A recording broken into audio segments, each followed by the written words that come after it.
What is going on, Green Bay Packer fans? Jordan Love finally signed an extension over the weekend.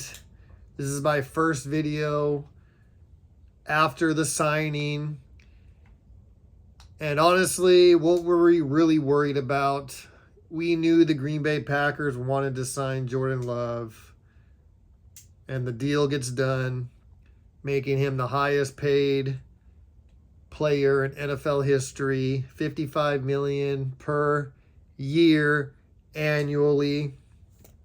And I believe when you break it down, it's an extension on top of his $13.5 million for this year, which actually is going to round it off in the next 5 years, about $47 million. The Packers structure it so it's 155 guaranteed, but they give Jordan Love a $75 million signing bonus. That'll be all paid out by the end of this year. So he gets the highest signing bonus ever for a player. Both sides, I think, won. In my opinion, Jordan Love becomes the highest paid player. He is now on top of the heap. That will not last long. Dak Prescott has not signed and will probably command closer to 60, maybe over 60. Brock Purdy's contract is due up next year as well. And we know how this goes. Probably within a year or two, Jordan Love will fall down the ranks. And that's why I think both teams won on the deal. But really where the Green Bay Packers win is they locked in their guy, the guy that they believe in. Now this team is set and primed for a 3-year window where they're not paying any of their wide receivers or tight ends any big dollars right now. And the Packers structured the deal with Jordan Love to basically keep the cap down in the next 3 years. And what that tells me is the Green Bay Packers have a 3-year window where they're going to have a legitimate chance to win a Super Bowl. And that is because they are not paying a wide receiver big money. They are not paying a tight end big money. They have a lot of young players on both sides of the ball. They are probably still the youngest team in the NFL. So the Green Bay Packers have a nice 3-year window where their quarterback should be ascending. Their wide receivers are going to be ascending.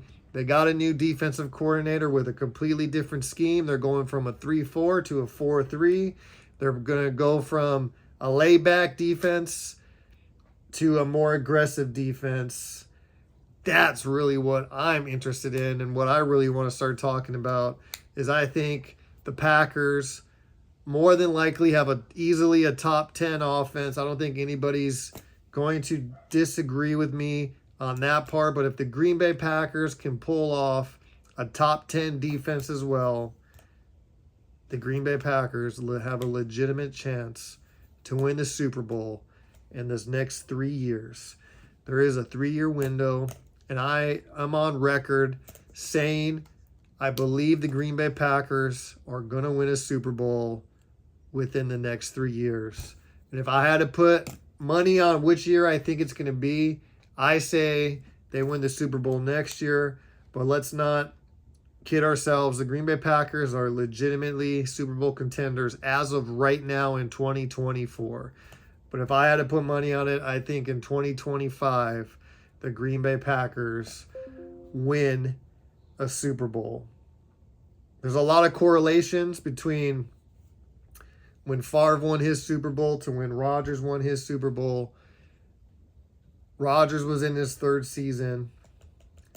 It's been 14 years from 1996 to 2010 when they won a Super Bowl. So essentially 2024 would be 14 years. So the Packers might win the Super Bowl in 2024 this year. But we will see. Super excited. Jordan Love's deal's done. I feel like weight is off my shoulder, even though I knew a deal was going to get done, but it was just taking so long. And we know how fans are, right? We start getting nervous, like what in the world's going on. But Jordan Love is signed. It is a big contract. But like I said, the Packers structured it to where the next 3 years, the cap hit for Jordan Love is very minimal. That means they get to keep a lot of these players around. There is a 3-year window opened up. And I mean a big window, guys.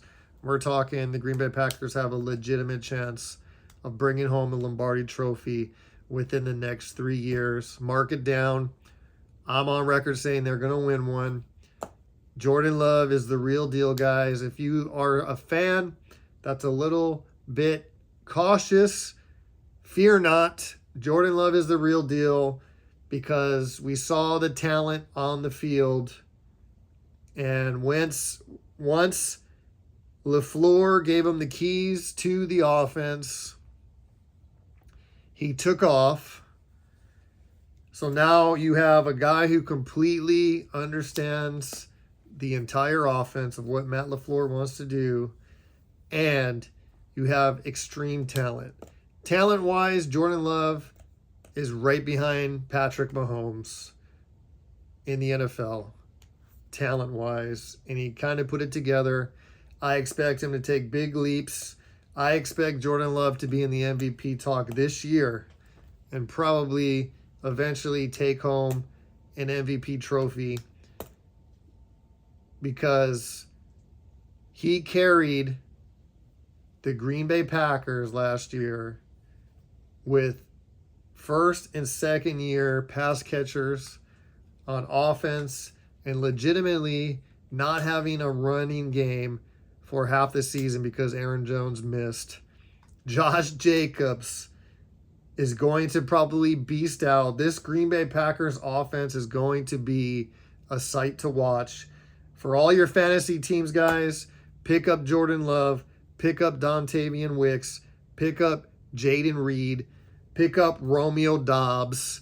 On a flyer, a little bit riskier, Christian Watson, Luke Musgrave, Tucker Kraft, Josh Jacobs. These guys are going to ball out for fantasy teams in 2024. I'm super stoked. I can't wait to start talking about this defense and guys like Javon Bullard, Kalen King. These guys are coming in, balling as rookies in training camp already. Can't wait to start talking about that, guys. But let me know what you guys think. Hopefully you guys are not nervous about the Jordan Love thing. Rest assured, Jordan Love is the real deal. This offense is loaded. Matt LaFleur knows how to call his plays. This team is going to be phenomenal on offense. The question mark is always going to be the defense. Have they really put it together? The change in coaching, will that make a difference for the Packers? But if they are top 10 in both offense and defense, look out. The Green Bay Packers, legitimate Super Bowl contenders in 2024. Like always, guys, go Pack, go.